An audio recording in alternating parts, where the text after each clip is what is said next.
Hey APB, I hope you guys are having a great day. Today we're looking at Congressional Powers. This lecture is brought to you, of course, by yours truly, Mr. Lundaquam.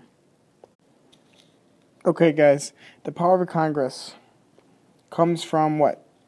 The Constitution. Thank you. All power from our government comes from the U.S. Constitution. Now, all the powers that Congress can have are listed out in the constitutional text. Article 1, that lists out the constitutional powers. If we remember back to our Bill of Rights, the 10th Amendment of the Bill of Rights states what? Perfect. Any powers not stated in the Constitution are reserved for the states. Therefore, whatever is not in the Constitution, Congress is not allowed to rule on. Some examples below of what Congress cannot do, as you can see, is 1, they can't deal with education, drinking laws, driving laws, or marriage. All that has to be dealt with within the state.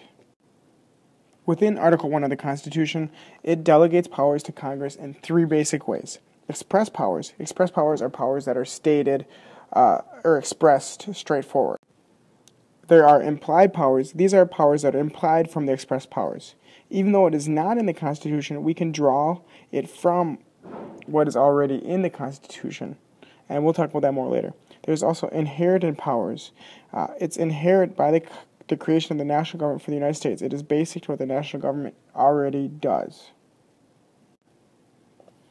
Of course, there is gray area with everything that we do in APB. Strict versus liberal construction. When we look at the implied powers of the U.S. Constitution on any branch, especially the branch of U.S. Congress, there's some people who think we can take that and take more power, and there's some people who think we take that and there's less power. Okay, this is the battle of the Constitution that has continued since day one. This is anti-feds versus feds, small versus big government. Okay, now after the Constitution, strict constructionist, liberal constructionist. Here is that debate laid out. On the left side, we have a strict constructionist. These people only want Congress to use the powers that are expressed, powers that are actually written in the Constitution. Okay, they want a federal government that has smaller power. See the arrow going down? Power goes down. These people feared strong national government. They expanded powers only when needed, and they thought the state should be strong. Someone who wanted this type of government would be Thomas Jefferson, for example. On the other end of the spectrum, we have the liberal constructionists. These guys believe that the government should be able to create powers when new or when necessary. Under their belief of the U.S. Constitution, the power of the federal government is going to increase. See the arrow going up. They prefer a strong national government. They should be able to create new powers as the country changes, as the country develops. These people took a liberal interpretation of the Constitution. Strict constructionists, liberal constructionists, that's going to establish our first 2 political parties under Thomas Jefferson on the strict side and Andrew Hamilton on the liberal side. Going back to the express powers. The express powers are what? Yeah, perfect. Their express powers are powers that are written specifically in the Constitution for Congress. This is everything that's laid out in Article 1 of the U.S. Constitution. On the Day in the Life of the Senator project, you have to pick and talk about 2 express powers in the U.S. Constitution. There's 27 total. Here I've listed out some of them for you. You can read through those, look through them as you want, use the ones you want to. We will use these more in class.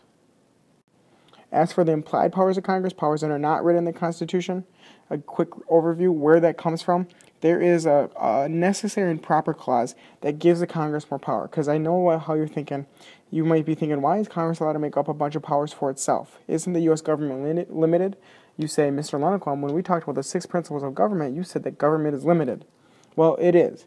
But there is a clause within the Constitution that opens up the door a little bit. That clause is called the Necessary and Proper Clause. It's found in Article 1, Section 8, Clause 18 of the U.S. Constitution. I'm reading right here.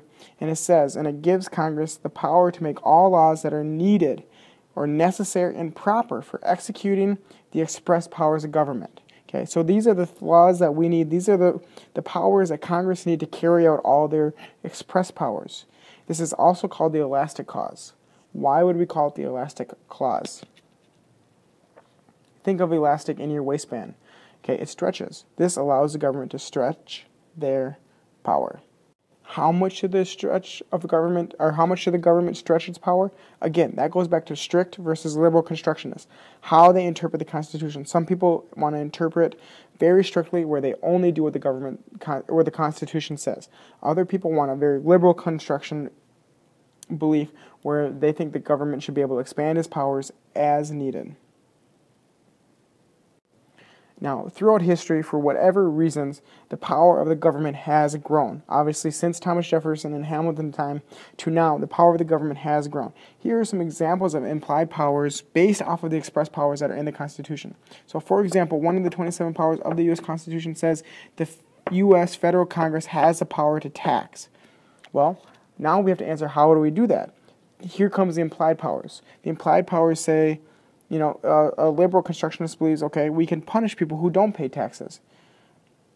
Borrow money, okay, well, we have to establish banks. Andrew Hamilton was a big proponent of establishing banks.